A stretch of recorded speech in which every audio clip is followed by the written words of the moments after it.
Rivendicata con forza la tempistica è rispettata.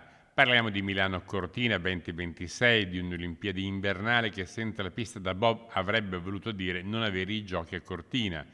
Una pista da bob che, utilizzabile 365 giorni all'anno, dovrebbe garantirne la sostenibilità futura, allontanando l'incubo di una Cesana bis. L'obiettivo che abbiamo raggiunto è quello di realizzare la migliore infrastruttura sportiva per quanto riguarda lo sliding center, quindi bob e tutte le discipline che riguardano la discesa su ghiaccio, perché attraverso una innovativa modello di possibilità di ghiacciare la pista, cioè l'utilizzo del glicole, parte della pista verrà ghiacciata anche durante i periodi non invernali, permettendo quindi alle squadre internazionali di allenarsi. Per questa ragione diventerà il centro del mondo, la capitale mondiale, e quindi tutte delle discipline di discesa su ghiaccio, tutte le nazionali del mondo verranno ad allenarsi proprio a Cortina durante tutto l'anno. C'è poi il caso Apollonio Socrepes, con la convinzione, dopo la sentenza del TAR del Lazio, di poter consegnare l'opera entro gennaio. La funivia Pollonio-Socrepes di Cortina non si è mai fermata.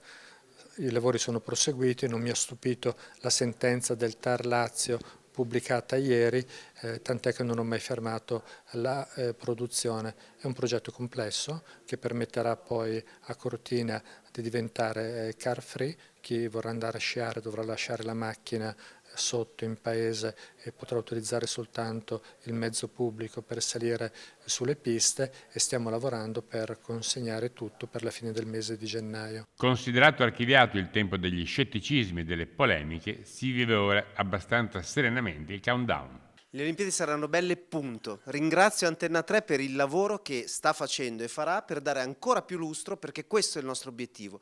E il risultato della bellezza delle Olimpiadi lo vedremo non solo nel momento delle Olimpiadi con lo sport, ma anche negli anni successivi, perché porteranno una qualità socio-economica, quindi un miglioramento della nostra qualità della vita, perché arriveranno milioni di turisti.